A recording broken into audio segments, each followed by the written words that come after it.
La inflación en Argentina sigue siendo el talón de Aquiles para su economía. Va a registrar un ascenso del 2,2% en julio y haber sido la cifra más baja del año. La inflación en agosto ascendió a 4% respecto del mes anterior, lo que equivale a un incremento interanual del 54,5%, cifra principalmente afectada por la depreciación del peso argentino. Está en mayores problemas la administración de Mauricio Macri. Lo discutimos en minutos. Y con 12 votos a favor, 5 abstenciones y un país ausente, se aprobó la convocatoria a un órgano de consulta que considerará las medidas apropiadas para la aplicación del Tratado Interamericano de Asistencia Recíproca, o TIAR, en Venezuela. En medio de la peor crisis económica, política y humanitaria del país, ¿se trata de esto, de una opción realista o ingenuamente simbólica por parte de la comunidad de Estados americanos? Lo analizaremos aquí en Dinero. Y encuestas de opinión pública muestran una relación entre la corrupción y la desconfianza de muchos ciudadanos sienten por sus gobiernos. Además de la desconfianza en las instituciones gubernamentales y los políticos, la corrupción también afecta a los ciudadanos en sus bolsillos. ¿Qué hacen los países de la región para luchar contra este flagelo? Lo examinaremos aquí. Se vuelve electrónico. Así es. En el Salón del Automóvil de Frankfurt, Lamborghini presentó su primer superdeportivo híbrido, el Sián. Nosotros vamos a mostrar aquí nuestra división de CNN Dinero Automotriz. Desde el centro de producción de CNN en la Ciudad de México comienza el único programa que vive la economía. Esto es CNN Dinero. Bienvenidos.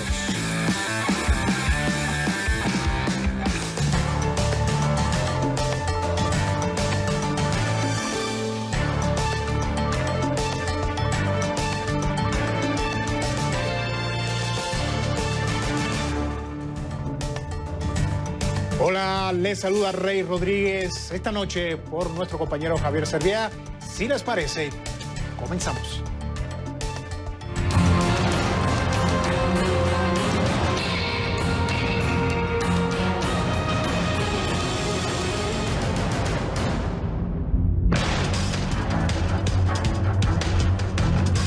La inflación en Argentina sigue siendo el talón de Aquiles para su economía. Tras registrar un ascenso del 2,2% en julio y haber sido la cifra más baja del año, la inflación en agosto ascendió a 4% respecto del mes anterior, lo que equivale a un incremento interanual del 54,5%, cifra principalmente afectada por la depreciación del peso argentino. Está en mayores problemas la administración de Mauricio Macri. Lo discutimos.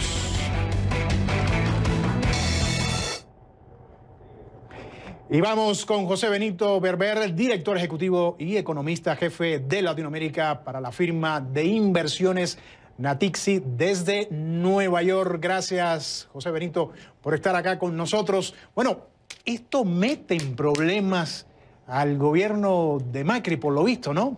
¿Qué tal? Adelante.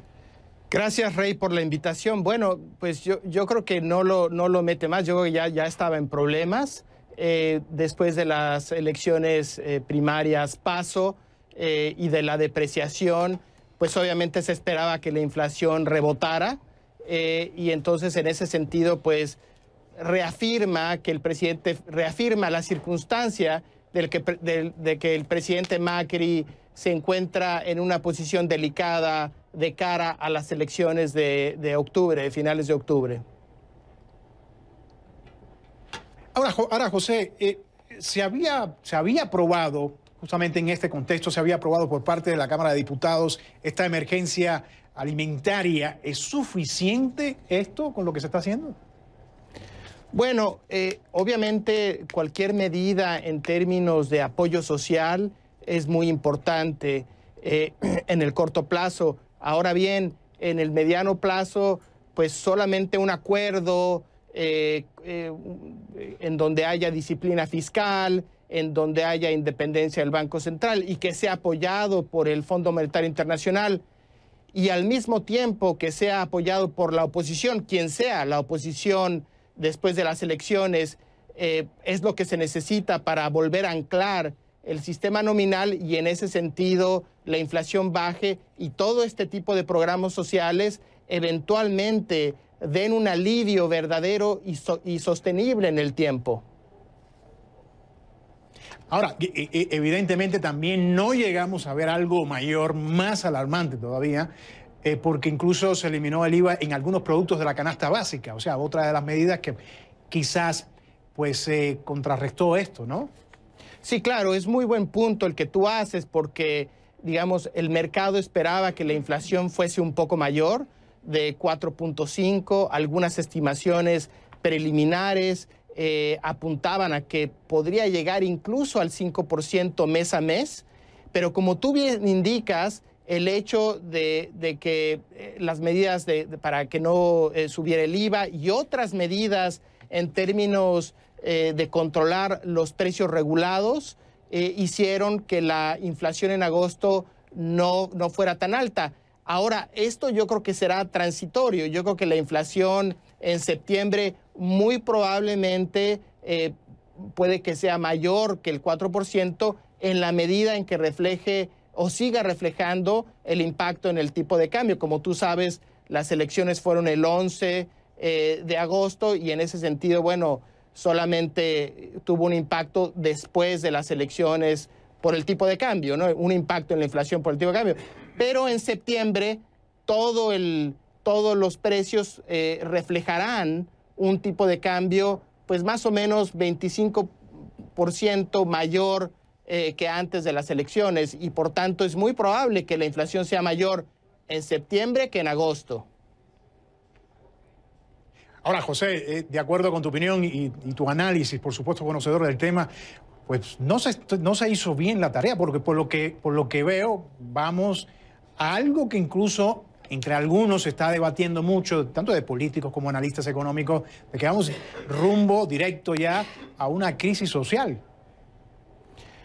Bueno, se puede llegar a una crisis social si no hay un plan económico que ancle, digamos, las variables nominales, el tipo de cambio, la inflación, y eso lo tendrá que hacer el nuevo gobierno. Las medidas, digamos, de controles de capital y demás son medidas temporales, pero después tendrá que haber una negociación y, con el Fondo Monetario, muy probablemente otro programa, y en ese sentido, bueno, yo creo que hay una posibilidad de que se llegue a un acuerdo que eventualmente reancle las variables nominales y le dé un poco de estabilidad a la inflación, pero eso lo tendrá que hacer el nuevo gobierno.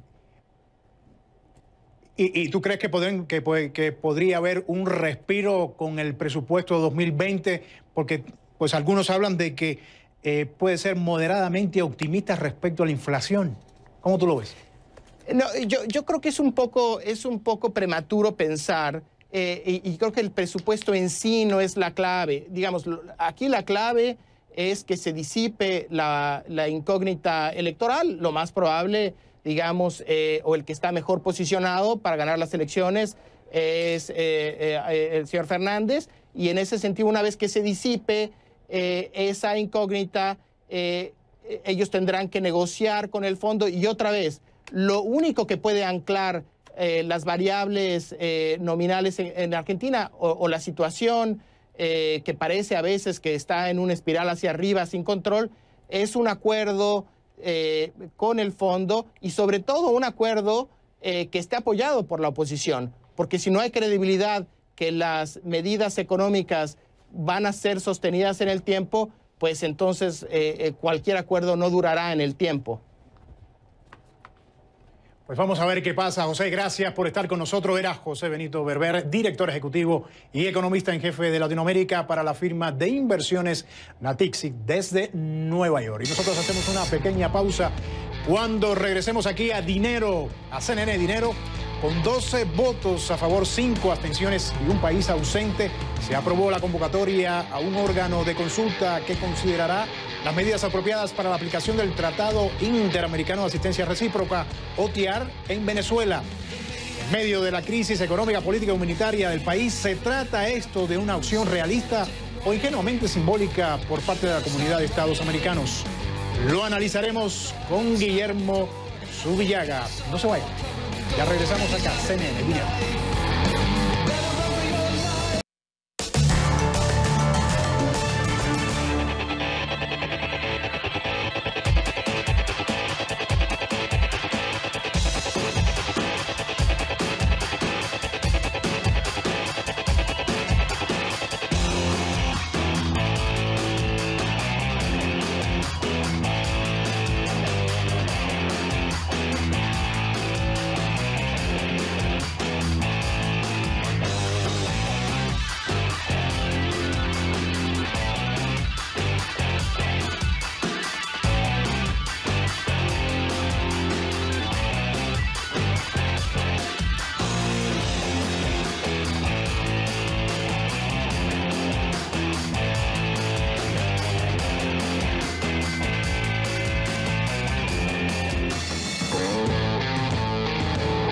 Con 12 votos a favor, 5 abstenciones y un país ausente, se aprobó la convocatoria a un órgano de consulta que considerará las medidas apropiadas para la aplicación del Tratado Interamericano de Asistencia Recíproca, OTIAR, en Venezuela.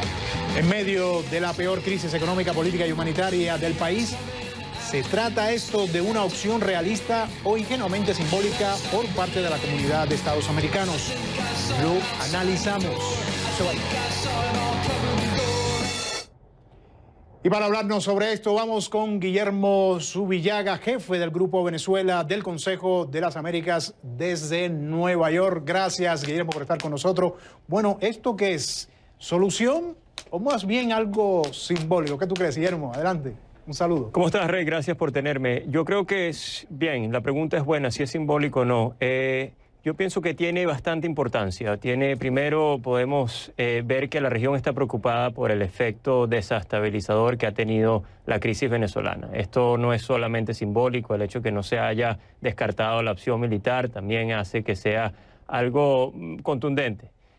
Sin embargo, no creo que signifique que el día de mañana o después de que haya la reunión de los cancilleres vaya a haber una intervención militar, pero sí creo que es un mensaje contundente que manda a la región, no solamente a los países vecinos como Colombia, sino el resto de la región, que han entendido que el régimen de Maduro ha abandonado la mesa de negociación y mientras tanto la crisis y la desestabilización siguen influyendo en los países vecinos y podrían aún más considerando pues las nuevas evidencias que existen sobre grupos terroristas colombianos en Venezuela. Guillermo, hablabas hace un ratito de que hay una preocupación de la comunidad regional, por ejemplo, por la situación que está viviendo Venezuela en este tema, pero en el tema que estamos hablando, en el caso del TIAR, por ejemplo, también hay preocupación de algunos países, me refiero, por ejemplo, en el caso de este país, de México, donde dice que es algo inaceptable porque incluye, pues, vamos a hablar, la fuerza militar, ¿no? Claro, yo creo que sí, es una posición que México siempre ha mantenido a lo largo de los años como política exterior. Sin embargo, para los países vecinos, para la región, yo creo que ha habido, digamos, un cambio de opinión en sus líderes diplomáticos al entender que este es un régimen que no se ha tomado en serio el diálogo, que no se ha tomado en serio la oportunidad, la salida política. Y por eso vemos, y es lo que me sorprende y creo que va más allá de lo simbólico, una región dispuesta a tomar este paso, un paso sin duda no sin precedentes, pero que no se había visto en la región hace mucho tiempo. Y lo toma sabiendo que hay pues indicios, no solamente ya hechos, como es por supuesto, digamos, el efecto que ha tenido la crisis migratoria, digamos, el efecto que ha tenido el apoyo a grupos, como decía antes, no solamente de terroristas, sino de narcotráfico en Venezuela y lo que esto ha tenido en las instituciones. Y lo vimos este año el ELN en Colombia, el atentado, donde hubo un atentado en la Academia Policial. Así que yo creo que si bien pues es una posición de México muy particular, es importante también ver el resto de la región y que se hayan animado a hacer esto va más allá de lo simbólico, aunque creo que no necesariamente sea una señal de que viene una intervención militar. Ahora se tiene planificado una reunión en la segunda quincena de septiembre. ¿Qué podría salir ahí, Guillermo? Bueno, yo creo que lo podría salir. La región está tomando las precauciones debidas, en mi opinión, al entender que este régimen, como decía al principio, no ha querido realmente cumplir con los acuerdos que más o menos ya habían llegado en la mesa de negociación liderada por el gobierno de Noruega. Y esto es una región que dice, bueno, tengo un régimen forajido que no sé exactamente quién está al mando, si está al mando Diosdado Cabello, si está al mando los militares, si está al mando la ala, digamos, de La Habana. Y se están previniendo, están poniendo en pie un mecanismo para que a ellos les permita responder a un agente desestabilizador, como lo es hoy en día, lamentablemente, el régimen en Venezuela. Guillermo, ahora, hemos visto a lo largo de estos últimos tiempos, pues sanciones económicas, estamos hablando de amenazas, pero que no han dado los resultados esperados. Este mecanismo al que estamos hablando, ¿no se estaría jugando con fuego? ¿No realmente no se estará en la cuerda floja con esto? Podría incendiar la región. Sin duda, no es cualquier cosa que se haya logrado este acuerdo o que se haya firmado este acuerdo o logrado convenir a los cancilleres para luego explorar cómo puede ejecutarse este acuerdo. Sin embargo, yo creo que, digamos, los retos y las amenazas están ahí. Se está jugando con fuego, pero es que ya se está jugando con fuego. No solamente se está jugando con fuego en el tema de seguridad, en el tema de narcotráfico, pero se está jugando con fuego en lo humanitario. Como reportó la alta comisionada Michelle Bachelet. Eso es algo que yo creo que también ha sido, digamos, ha impulsado a que la región deje un poco la pena y deje un poco, digamos, la neutralidad y avance hacia una presión regional que tenga una amenaza creíble de que si llega a haber una especie de digamos, un misil o algo que sale de Venezuela hacia Colombia, o hay un plan para planificar un atentado, etcétera, que la región está lista para actuar mancomunadamente para enfrentar esta amenaza.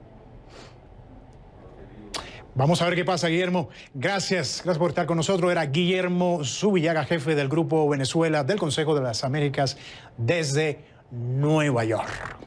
Y cuando regresemos a CNN Dinero, encuestas y opinión pública muestran una relación entre la corrupción y la desconfianza de muchos ciudadanos, que muchos ciudadanos sienten por sus gobiernos. Además de la desconfianza en las instituciones gubernamentales y los políticos, la corrupción también afecta a los ciudadanos económicamente. ¿Qué hacen los países de la región para luchar contra estos flagelos? Lo examinaremos con Ana María Calderón, representante especial del Secretariado General de la OEA y vocera interina de la misión de apoyo contra la corrupción y la impunidad en Honduras. Estará desde Washington. Esto al volver aquí en CNN Dinero. No se vayan. Encuestas de opinión pública muestran una relación entre la corrupción y la desconfianza que muchos ciudadanos sienten por sus gobiernos. Además de la desconfianza, la corrupción también afecta a los ciudadanos económicamente. ¿Qué hacen los países de la región para luchar contra estos flagelos? Lo examinaremos en instantes. Mientras tanto, si te perdiste en nuestros análisis, ¿quieres saber lo que está pasando en el mundo del dinero? Ya sabes, cnnespañol.com/CNN Dinero. Síguenos.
Y encuestas de opinión pública muestran una relación entre la corrupción y la desconfianza de muchos ciudadanos que muchos ciudadanos sienten por sus gobiernos.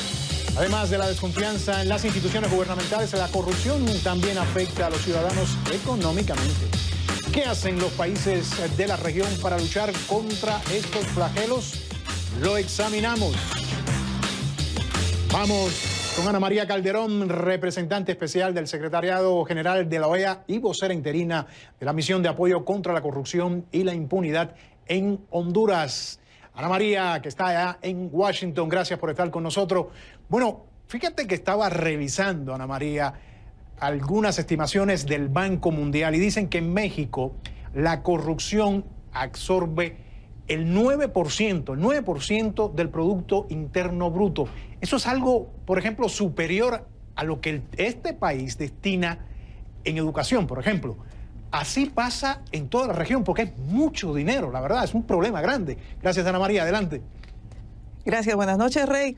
Efectivamente, la corrupción no solamente tiene impacto en los derechos fundamentales, en la gobernanza, en el Estado de Derecho, sino también en la economía. En la economía, y bien lo has dicho tú, con las cantidades de dinero que se pueden ir en la corrupción son impresionantes. Ahora, ¿qué se está haciendo mal? Porque esto es un problema recurrente. Y te lo digo, por ejemplo, tomando el caso donde estamos nosotros acá en México, por ejemplo, que bueno, este problema se viene arrastrando por décadas, el problema de la corrupción. ¿Qué se está haciendo mal o qué es lo que no se está haciendo para que este problema haya llegado a como lo que estamos planteando hoy mismo, por ejemplo? Bueno, la corrupción es un fenómeno generalizado, lamentablemente, ¿no? Que no solamente tiene que ver con qué es lo que se está haciendo mal en un gobierno, sino muchas veces tiene que ver con toda una estructura que permite la corrupción a altos niveles. Pienso desde la experiencia que nosotros tenemos en la misión de apoyo contra la corrupción y la impunidad en Honduras, que el primer camino para lograr un combate real contra la corrupción es la prevención.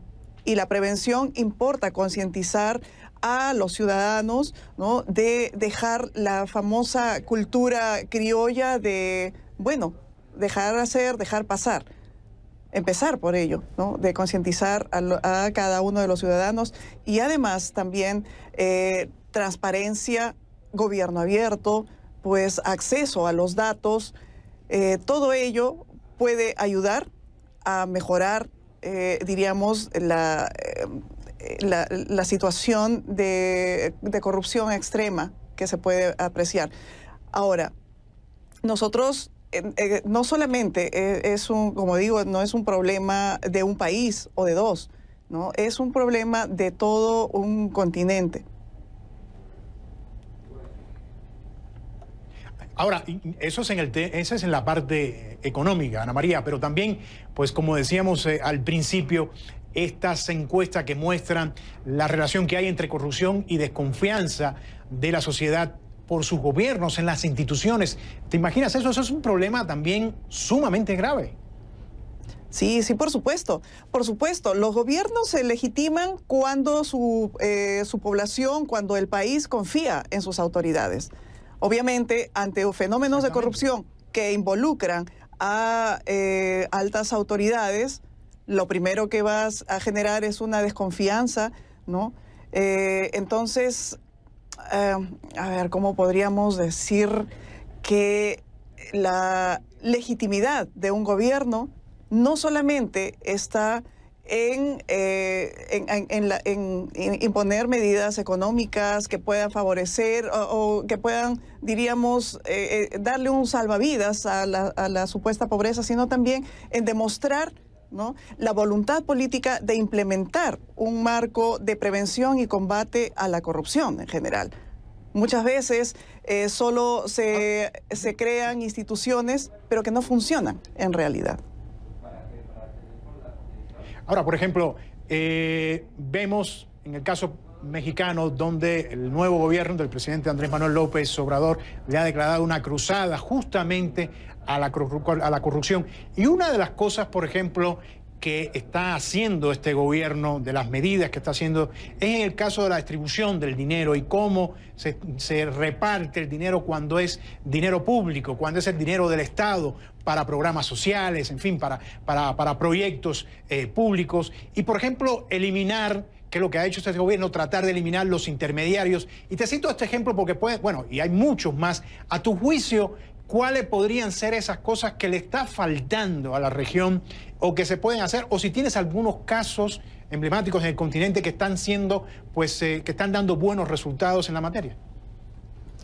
Bueno, pues, ejemplos de esfuerzos de la lucha contra la corrupción en nuestro continente hay varios. A pesar que la corrupción puede sentirse como que está ahogando a un país. Sin embargo, estos esfuerzos a nivel regional se pueden advertir, por ejemplo, con el fortalecimiento de las instituciones que luchan contra la corrupción. Esto es el Ministerio Público, el Poder Judicial, la Policía, las Procuradurías. Pero, como lo dije al inicio, lo más importante es la prevención.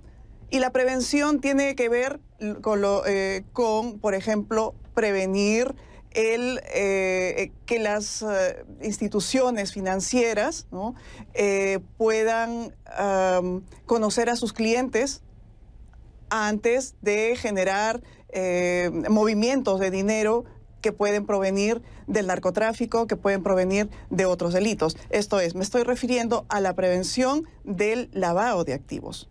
El lavado de activos y la corrupción van juntos, lamentablemente, y el impacto de la corrupción es mayor cuando se alienta el lavado de activos o cuando los propios funcionarios corruptos pueden depredar fondos del Estado con modalidades de lavado de activos.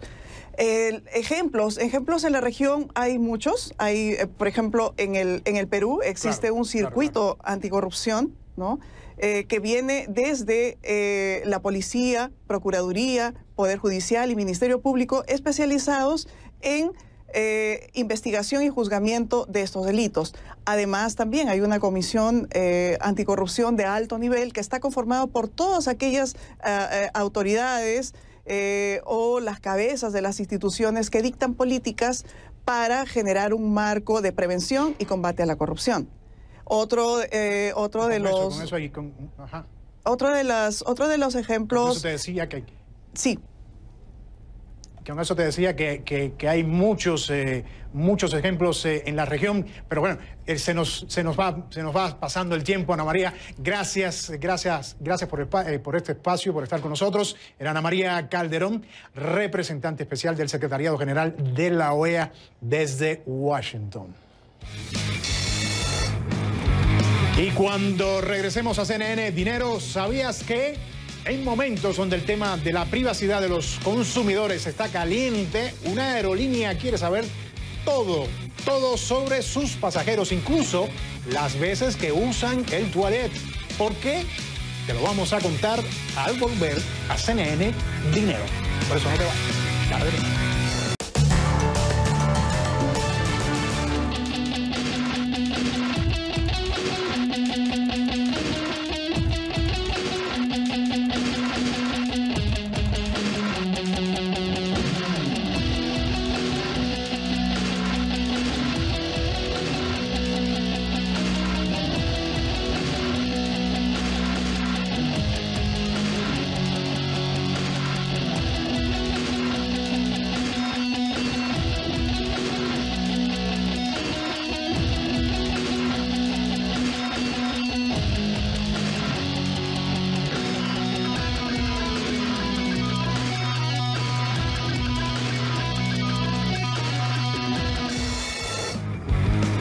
¿Sabías que en momentos donde el tema de la privacidad de los consumidores está caliente, una aerolínea quiere saber todo de sus pasajeros, incluso las veces que usan el toilet? Así como se lo estoy diciendo. Se trata de Airbus, la fabricante de aeronaves europea y principal competencia de Boeing. Resulta que el mes pasado comenzó a volar uno de sus aviones, el A350. La característica, pues, está lleno de sensores que recopilan datos sobre los hábitos de los pasajeros a bordo. ¿Qué tipo de información? Por ejemplo, ¿cuántas veces se abre y se cierra la puerta del baño? ¿Para qué? Dicen que esta información les dará una mejor idea de cuánto tiempo tienen que reponer artículos como el papel higiénico o el jabón. También les permitirá tener una mejor idea de cuántos baños se necesita a bordo y hasta podrían avisarles a los pasajeros cuánto tiempo de espera hay para que se desocupe el toilet. Otros datos que planean recopilar es cuántas veces se reclinan los asientos. Esa información le daría a la aerolínea una mejor idea de cuándo necesitan hacer un mantenimiento o los hábitos de consumo para asegurarse de tener los productos demandados. Lo único que le faltó es pues un sensor que mida pues el estrés que tenemos los pasajeros cuando hay turbulencias, pero eso quizás en un próximo invento. Lo cierto es que estos cambios no lo verán pronto. Esta aeronave estará a prueba por lo menos hasta el final de año. ¿Viajaría usted en ella? Pidiéndole que aborde la violencia armada. Con la misiva, el grupo empresarial busca que el Senado apruebe un proyecto de ley que, por un lado, exija la verificación de antecedentes de todas las ventas de armas y, por el otro, permita a quienes han visto señales de advertencia en un individuo buscar una orden judicial para intervenir y evitar temporalmente que tenga acceso a un arma de fuego. Publix se une a otros minoristas pidiéndole a clientes que no lleven armas de fuego a sus tiendas. La medida correría por Estados Unidos, donde llevar el arma es legal, e imita políticas de la anunciada recientemente por las cadenas minoristas Walmart, Kroger, CVS y otras, que se produjeron tras los tiroteos masivos en California, Texas y Ohio.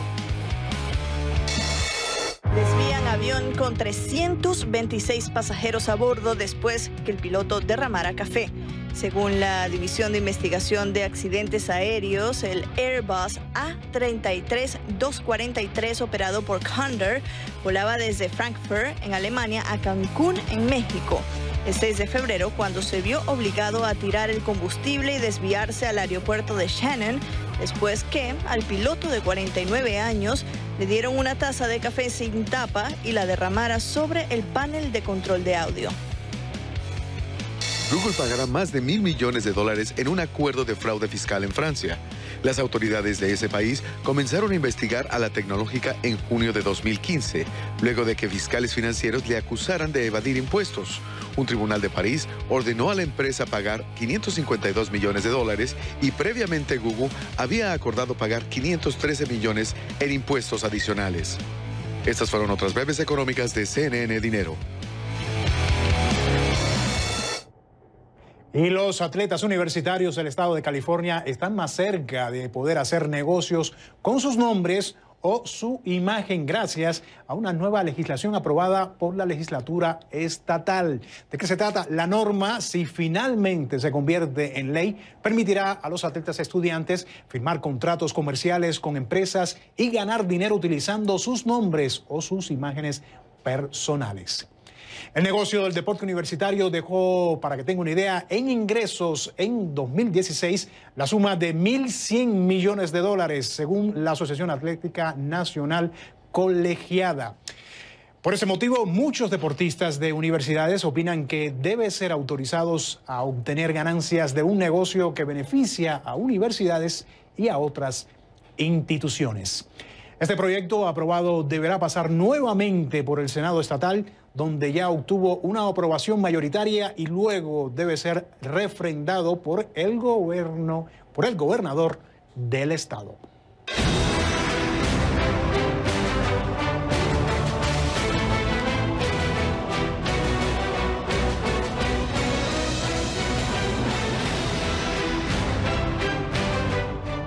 Y en una demostración de fuerza de última hora antes de la suspensión de las sesiones, el Parlamento de Gran Bretaña obligó al gobierno de Boris Johnson a publicar los papeles secretos del Brexit. La operación Yellowhammer, esa que recoge los riesgos económicos de un divorcio sin acuerdo. Viajemos a un escenario hipotético, pero probable. Jueves 31 de octubre. Reino Unido abandona oficialmente la Unión Europea y lo hace de la peor de las maneras posibles, sin un acuerdo. Todos los convenios recíprocos quedan derogados de forma abrupta. La mejor palabra que podría definir tal escenario es caos. Un caos contemplado en el plan de contingencia Yellowhammer, elaborado por el gobierno. Un documento, en principio, de carácter secreto que el Parlamento británico obligó a publicar. 5 páginas que recogen los peores temores. Viernes 1 de noviembre, día 1 del Brexit. La vecina Francia impondrá controles obligatorios a los bienes británicos. Y para ese entonces, entre el 50 y el 85% de los vehículos pesados que quieran cruzar el Canal de la Mancha no estarán preparados para las aduanas europeas. La escasa previsión reducirá el flujo diario por ese puerto hasta un 60%. Se verán largas filas. Camiones y más camiones bloquearán el paso uno tras otro. Y así podrían tardar hasta 2 días y medio en cruzar la frontera. Sufrirán tanto transportistas como viajeros. Los ciudadanos británicos tendrán que someterse a controles migratorios que reproducirán las filas tanto en el Canal de la Mancha como en el de Dover. De ese terrible escenario no se libran los hogares de Reino Unido.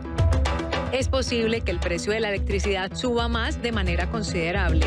El suministro de medicamentos e insumos médicos se verá impactado, reduciendo la capacidad de las autoridades sanitarias para controlar brotes de enfermedades. El impacto total en la cadena de suministro agroalimentaria se desconoce. Con gran seguridad, se reducirá el suministro de ciertos tipos de alimentos frescos. El consumidor encontrará en el mercado menos variedad de ciertos productos y deberá pagar más por ellos. Sin olvidar el riesgo añadido de que una ola de compras de pánico empeore la situación. La agitación de los mercados se reflejará en las calles. Asistiremos a un momento de la tensión social y los desórdenes públicos. El gobierno prevé protestas y contraprotestas. Es muy posible que muchas de ellas versen sobre el riesgo inmediato de las nuevas fronteras, especialmente entre Irlanda e Irlanda del Norte. Este ha sido un punto crítico en toda la negociación del Brexit. El informe del gobierno atisba la vuelta a una frontera dura al considerar el actual modelo insostenible por implicar riesgos económicos, legales y de bioseguridad.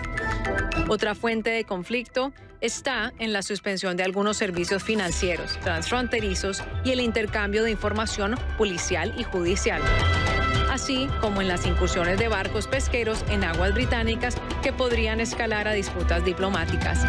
El costo de un Brexit duro se antoja alto, pero el precio que deberá pagar Reino Unido si elige pasar al estatus de tercer país sin paracaídas ya no es un secreto a voces.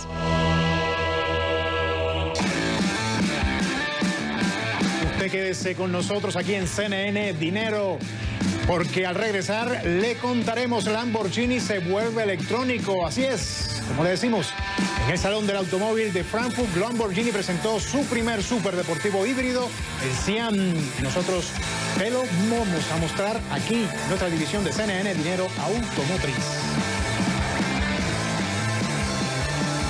¿Y por qué no echamos un vistazo a los mercados y monedas al cierre?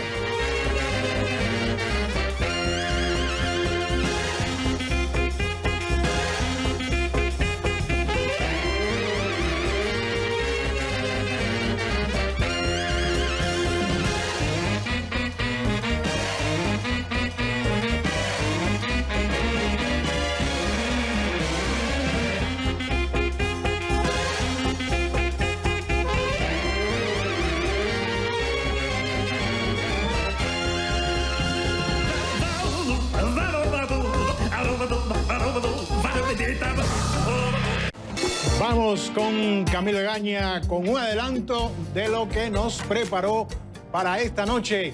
Camilo, un saludo. Bueno, cuéntanos qué tienes para hoy. Por supuesto que algo muy bueno. Hola, compañero. Sí, lo doy. Hola, compañero Rey. Vamos a intentar responder una pregunta.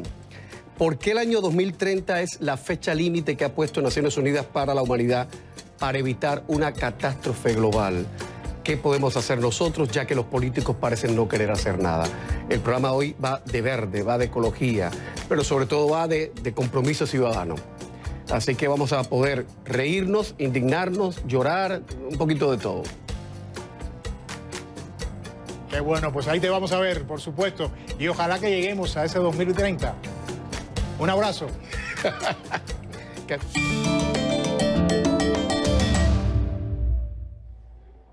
¿Quién gana hoy? Old Navy. ¿Por qué? Planea abrir nada más y nada menos que 800 tiendas. ¿Qué pasa? Old Navy es una de las marcas de propiedad de Gap, pero durante varios años Old Navy ha superado a sus marcas hermanas Gap y Banana Republic con sus precios más bajos y su marketing. En 2018 representó casi la mitad de las ventas de 16,6 mil millones de dólares de Gap. Entonces, el minorista de ropa Gap dijo a principios de este año que separaría Old Navy del resto del negocio, creando dos compañías que cotizan en bolsa separadamente. La CEO de Old Navy dirigirá la compañía que genera nada más y nada menos que unos 8 mil millones de ingresos anuales. Ahora Old Navy, que tiene alrededor de 1.200 tiendas, dijo que quiere llegar a 2.000 ubicaciones, abriendo tiendas principalmente en mercados más pequeños y desatendidos. ¿Por qué quiere expandirse al abrir 800 tiendas más? Old Navy se lleva hoy la medalla de oro de CNN Dinero. ¿Y quién pierde hoy? Smile Direct Club. Porque a su salida a la bolsa no le fue nada bien.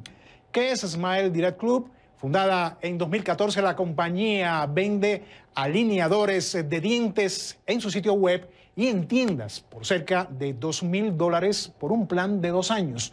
Pero todavía no está reportando ganancias. El año pasado la compañía registró una pérdida neta de casi $75 millones. ¿Qué pasó? La compañía fijó su precio de oferta pública inicial en 23 por acción el miércoles, pero el jueves las acciones de Smile Direct Club abrieron con un valor de poco más de $20 y durante el día cayeron más de 27%. ¿Qué dijo la compañía? La cofundador dijo que quieren crear valor a largo plazo con las acciones y que el precio de su primer día no va a dictar cómo Smile Club operará. Porque a su salida en bolsa no le fue nada bien, Smile Direct Club se lleva hoy la medalla de cartón de CNN Dinero.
Y como se los veníamos diciendo, Lamborghini se vuelve eléctrico. Así es. En el Salón del Automóvil de Frankfurt, Lamborghini presentó su primer superdeportivo híbrido, el Sián. Y nosotros te lo vamos a mostrar aquí en nuestra división de CNN Dinero Automotriz.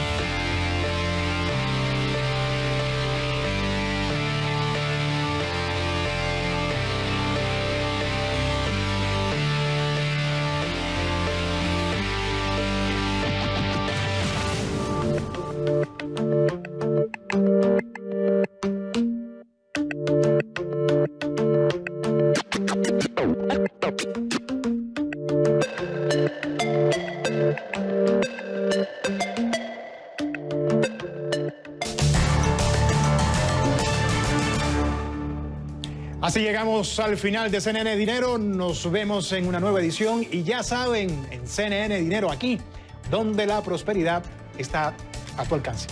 Que descansen.